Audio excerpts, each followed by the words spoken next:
வணக்கம், welcome to AJC academy. இன்றைக்கி இந்த கிளாஸில் நம்ம என்ன பார்க்க போகிறோன்னா, டிஎன்பிசிஏயில் நம்ம வந்து ப்ரீவியஸ் இயர் கொஷின் பேப்பரில் கேட்ட கொஷின்ஸ் எல்லாம் வந்து டீட்டெயில் எக்ஸ்ப்ளனேஷனோட தான் வந்து பார்க்க போகிறோம். ஸோ அப்போ இன்றைக்கி நம்ம வந்து இந்த பெட் அண்ட் சிபிஎம், ஸோ அந்த டாப்பிக்லேருந்து நம்ம வந்து ஒரு கொஷினை டீட்டெயில் எக்ஸ்ப்ளனேஷனோட வந்து பார்க்க போகிறோம். ஸோ அது என்ன அப்படின்றத வந்து பார்க்கலாம். Pessimistic time equal to 7, optimistic time equal to 3 and most likely time equal to 5. Then find the expected time. So இந்த சம்மில் வந்து என்ன, இது வந்து ஒரு சம்மு, பெட் அண்ட் சிபிஎம்மில் கேட்கக்கூடிய ஒரு சம்மு, ஈஸியான சம் தான். ஸோ இந்த சம் வந்து கேட்டிருந்தாங்கன்னா எப்படி சால்வ் பண்ணுறது அப்படின்னு சொல்லி வந்து பார்க்கலாம். அப்போ பெசிமிஸ்டிக் டைம் வந்து எவ்வளோ கொடுத்துருக்காங்கன்னு பார்த்தோன்னா 7 சொல்லி கொடுத்துருக்காங்க. ஆப்டிமிஸ்டிக் டைம் வந்து 3ன்னு சொல்லி கொடுத்துருக்காங்க. மோஸ்ட் லைக்லி டைம் வந்து 5ன்னு சொல்லி வந்து கொடுத்துட்டாங்க. இப்போ எக்ஸ்பெக்டட் டைம் வந்து என்ன அப்படின்னு சொல்லி வந்து கண்டுபிடிக்க சொல்லியிருக்காங்க. இது வந்து ஒரு ஃபார்முலா இருக்குது. அந்த ஃபார்முலா தெரிஞ்சிச்சுன்னா நம்ம வந்து ஈஸியாக வந்து சால்வ் பண்ணிடலாம். ஸோ அது என்ன ஃபார்முலா அப்படின்றத வந்து தெரிஞ்சுக்கலாம்.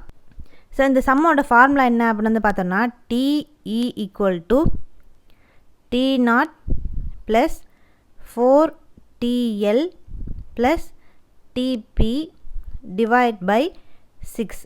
ஸோ இதுதான் வந்து இந்த மாதிரி சம் வந்து கேட்டிருந்தாங்க. இந்த 3 வேல்யூ வச்சு சம் வந்து கேட்டிருந்தாங்கன்னா இந்த ஃபார்முலா தான் வந்து யூஸ் பண்ணணும். ஸோ இந்த பெசிமிஸ்டிக் டைமை வந்து அதை வந்து எப்படி எடுத்துக்கிறாங்கன்னா, டிபி அப்படின்னு சொல்லி இந்த பெசிமிஸ்டிக் டைம் வந்து எடுத்துக்கிறாங்க.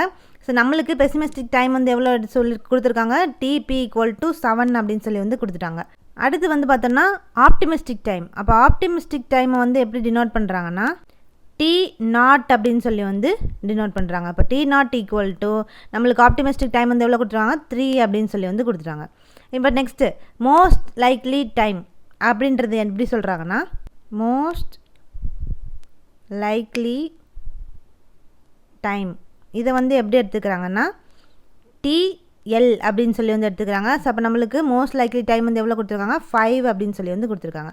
இப்போ நம்மளுக்கு T0 தெரியும், TL தெரியும், டிபி தெரியும். ஸோ அதுலேருந்து இந்த எஸ்டிமேட்டட் டைம் வந்து எவ்வளோ அப்படின்னு சொல்லி வந்து கண்டுபிடிச்சிடலாமா.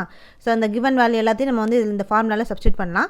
அப்போ T0 அப்படின்றது எவ்வளோ கொடுத்துருக்காங்க, 3 கொடுத்துருக்காங்க. ப்ளஸ் 4 இன்ட்டு TL அப்படின்றது என்னது, மோஸ்ட் லைக்லி டைமு, அது வந்து 5 அப்படின்னு சொல்லி வந்து கொடுத்துருக்காங்க. ப்ளஸ் டிபி பெசிமிஸ்டிக் டைம் வந்து நம்மளுக்கு எவ்வளோ கொடுத்துருக்காங்க, 7 அப்படின்னு சொல்லி வந்து கொடுத்துருக்காங்க. Divide by 6. அப்போ 3 ப்ளஸ் 4 இன்ட்டு 5 வந்து எவ்வளோ, 20 ப்ளஸ் 7 டிவைட் பை 6. ஸோ அப்போ 20 இது எல்லாத்தையும் வந்து ப்ளஸ் பண்ணோன்னா எவ்வளோ வரும், 27 27 30 டிவைட் பை 6 அப்படின்னு சொல்லி வந்து கிடைக்கும். அப்போ 6 வந்து 6 டேபிளில் வந்து 30 எத்தனை டைம் போகும், 5 டைம்ஸ் வந்து போகும். அப்போ டிஇ வந்து எவ்வளோ வந்திருக்கு, 5 அப்படின்னு சொல்லி வந்து கண்டுபிடிச்சாச்சு. ஸோ இந்த மாதிரி தான் வந்து இந்த சம் வந்து கொடுத்துருந்தாங்கன்னா இப்படி தான் வந்து சால்வ் பண்ணணும். ஸோ நம்மளுக்கு எக்ஸ்பெக்டட் டைம் வந்து கேட்டிருக்காங்க. ஸோ அப்போ எக்ஸ்பெக்டட் டைம் வந்து டிஇ ஈக்குவல் டு 5. ஸோ கிவனில் ஆன்சர் வந்து 5 வந்து கரெக்டான ஆன்சர். ஸோ இப்போ இந்த மாதிரி சம் வந்து கேட்டிருந்தாங்க அப்படின்னா எப்படி சால்வ் பண்ணுறதுன்னு சொல்லி வந்து புரிஞ்சிருக்கும். இந்த ஃபார்முலா தெரிஞ்சிச்சுன்னா ஈஸியாக இந்த சம் வந்து சால்வ் பண்ணிடலாம். ஸோ இது வந்து பெட் அண்ட் சிபிஎம்மில் இருக்கக்கூடிய ஒரு முக்கியமான சம்மு. இப்போ நம்ம வந்து அந்த சம் வந்து பார்த்தாச்சு.